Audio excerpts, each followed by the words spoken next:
नमस्कार दोस्तों, ऋषिकुल चैनल पर आपका स्वागत है। पढ़ाई बोरिंग लगती है तो आ गए हो सही जगह। चलिए आज कुछ नया और इंटरेस्टिंग सीखते हैं। CTET और UPTET जैसी परीक्षाओं के लिए ध्वनि साउंड एक बहुत ही महत्वपूर्ण अध्याय है। आपकी इमेज में दिए गए पॉइंट्स के आधार पर यहाँ विस्तृत हिंदी व्याख्या दी गई है। 1. ध्वनि की उत्पत्ति, प्रोडक्शन ऑफ साउंड। कंपन, वाइब्रेशन। ध्वनि वस्तुओं में कंपन के कारण उत्पन्न होती है। मानव स्वर, ह्यूमन वॉइस। मनुष्यों में ध्वनि लैरिंक्स या कंठ के माध्यम से उत्पन्न होती है। जब फेफड़ों से हवा वोकल कॉर्ड्स के बीच की संकरी झिरी से निकलती है तो वे कंपन करते हैं और ध्वनि पैदा होती है। 2. ध्वनि का संचरण, प्रोपगेशन ऑफ साउंड। माध्यम, मीडियम। ध्वनि को यात्रा करने के लिए ठोस, द्रव या गैस जैसे माध्यम की आवश्यकता होती है। निर्वात, वैक्यूम। ध्वनि निर्वात जहां हवा न हो में यात्रा नहीं कर सकती। चाल का क्रम, ठोस सॉलिड, द्रव लिक्विड, गैस। ध्वनि की चाल ठोस में सबसे अधिक और गैस में सबसे कम होती है। 3. तरंगों के प्रकार, types of waves. Longitudinal and transverse waves, AI generated Shutterstock. अनुदैर्ध्य तरंग, लॉन्जिट्यूडिनल वेव।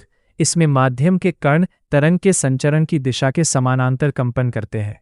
ध्वनि तरंगें इसी श्रेणी में आती है। अनुप्रस्थ तरंग, ट्रांसवर्स वेव।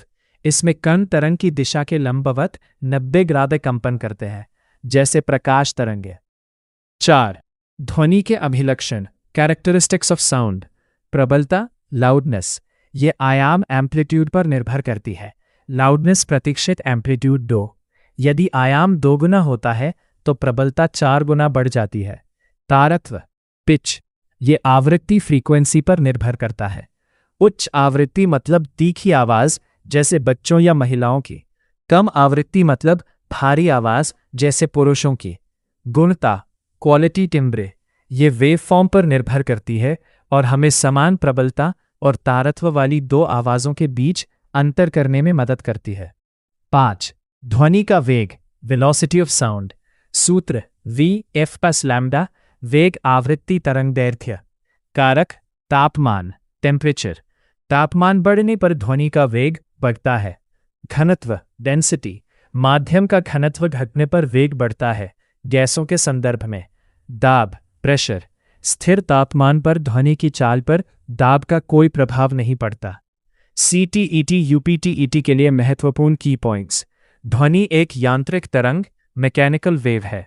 ध्वनि की प्रबलता को डेसिबल dB में मापा जाता है। मानव कान 20 हर्ट्ज से 20,000 हर्ट्ज तक की आवृत्ति सुन सकते हैं। अभ्यास प्रश्न, प्रैक्टिस क्वेश्चंस। प्रश्न 1. यदि किसी ध्वनि तरंग का आयाम एम्पलीट्यूड 3 गुना कर दिया जाए तो उसकी प्रबलता, लाउडनेस पर क्या प्रभाव पड़ेगा? A 3 गुना हो जाएगी, B 100 गुना हो जाएगी, C 9 गुना हो जाएगी। आओ अब नेक्स्ट स्लाइड को समझते हैं। इस इमेज में साउंड, ध्वनि के महत्वपूर्ण सिद्धांतों को समझाया गया है जो CTET और UPTET जैसे एग्जाम्स के लिए बहुत इंपॉर्टेंट हैं। नीचे इसका विस्तृत डिटेल्ड विवरण हिंदी में दिया गया है। 1. रिफ्लेक्शन ऑफ साउंड, ध्वनि का परावर्तन। जैसे प्रकाश, लाइट किसी सतह से टकराकर वापस आता है, वैसे ही ध्वनि भी टकराकर वापस आती है। इसके 2 प्रमुख नियम हैं। आपातन कोण, angle of incidence, angle I equals परावर्तन कोण, एंगल ऑफ रिफ्लेक्शन। ध्वनि जिस कोण पर सतह से टकराती है उसी कोण पर वापस लौटती है। एक ही प्लेन में होना, इंसिडेंट रे, रिफ्लेक्टेड रे और नॉर्मल, लंब, तीनों एक ही समतल प्लेन में होते हैं। 2.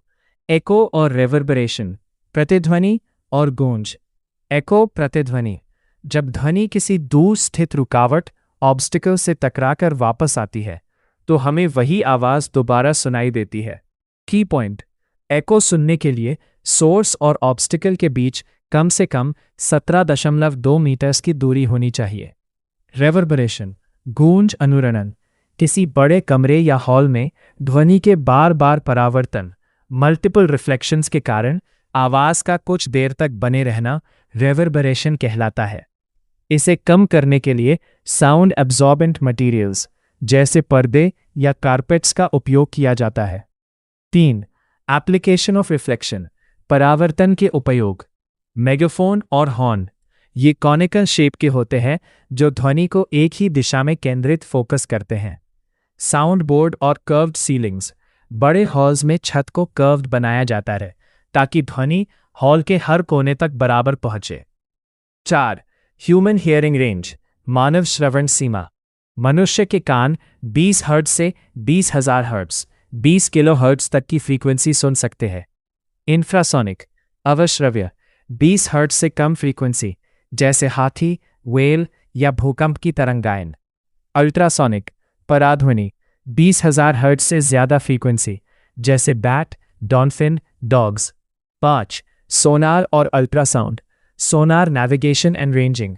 इसका उपयोग समुद्र चिनी सी डेप्थ नापने और पानी के अंदर छुपी वस्तुओं का पता लगाने के लिए किया जाता है। इसमें अल्ट्रासोनिक वेव्स का प्रयोग होता है। अल्ट्रासाउंड के उपयोग पथरी, किडनी स्टोन का पता लगाने, गर्भवती महिलाओं की जांच, प्रेगनेंसी चेकअप और बड़े मशीन्स के क्रैक्स ढूंढने में। ऋषिकुल चैनल पर आने के लिए धन्यवाद। वीडियो पसंद आए तो लाइक, शेयर और सब्सक्राइब ज़रूर करें। और अगर ऐसे एग्जाम रिलेटेड फ्री नोट्स चाहिए तो स्क्रीन पर दिख रहे इंस्टा या टेलीग्राम आईडी को फॉलो करके डीएम करें। मेरी इंस्टाग्राम एंड टेलीग्राम आईडी है rishikul_112 और पूछे गए दोनों क्वेश्चन का आंसर कमेंट बॉक्स में जल्दी से टाइप कर दो।